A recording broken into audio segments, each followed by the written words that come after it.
അങ്ങനെ കയറി എങ്ങനെ പോകും ഇറങ്ങണി നമ്മളോട് വെക്കണം. ആരാ ഭാഗ്യത് എനിക്കറിയില്ല ഈ ചെങ്ങൈനറിയാത്ത ആൾക്കാരെ ഇന്ത്യക്കാർക്ക് ആർക്കറിയാത്ത മാതിര ജിപ്സി കുഞ്ഞൻ ജിപ്സി സാധനം ചെറുതാന്നുള്ളൂ.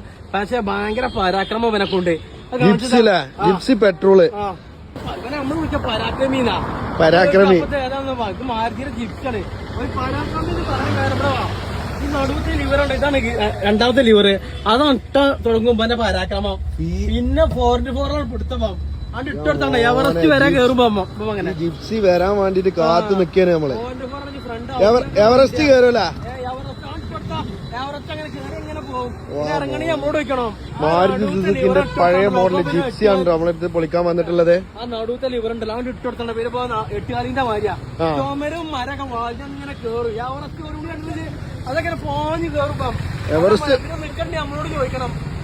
കാണിച്ചത് ഫോണിന്റെ പോലെ കീഴ്പോച്ച് എല്ലാ സാധനം വർക്കിംഗാണ്. പക്ക വണ്ടി അല്ലേ? പെട്ടെന്ന് വിളിച്ചോളി. എല്ലാ പാർട്സും ഉണ്ട്. കുറച്ച് ചളിയും പൊടിയൊക്കെ ഉണ്ട്. വേറെ കേടൊന്നുമില്ല. ഇത് ഈ വണ്ടി നമ്മളെടുത്ത് ഇടക്കിടക്ക് ചോദിക്കലുണ്ട്. വന്ന സാധനമാണ് റയർ പീസ്. വല്ലപ്പോഴും ഇതൊക്കെ കിട്ടുള്ളൂ. ഇതുപോലെ കഴിഞ്ഞപ്പോ നമ്മൾക്ക് വേറെ ആർക്കും പീസില്ല. ആരെടുത്തില്ല. അപ്പൊ ജിപ്സിന്റെ പാർട്സ് ഒക്കെ വേണ്ടോലെ നമ്മളെ വേഗം കോണ്ടാക്ട് ചെയ്തു കേട്ടോ. ചറ പറഞ്ഞിട്ട് പോവും. പിന്നെന്താണ് വിളിച്ചിട്ട് കിട്ടിയില്ലെങ്കിൽ നമ്മളെ വാട്സപ്പിൽ കോൺടാക്ട് ചെയ്യാം. വാട്സപ്പിൽ നമ്മൾ ഇൻസ്റ്റാഗ്രാമിലൊക്കെ നമ്മളുണ്ട്. അത് വിളിച്ചോളൂ. ഇൻസ്റ്റാഗ്രാം വേണ്ട, വാട്സപ്പിൽ മെസ്സേജ് അയച്ചാൽ മതി. വാട്സപ്പിൽ ഇട്ടാൽ മതി. ഇൻസ്റ്റാഗ്രാമിൽ നമുക്ക് അറിയില്ല, അതുകൊണ്ടായിരിക്കാം.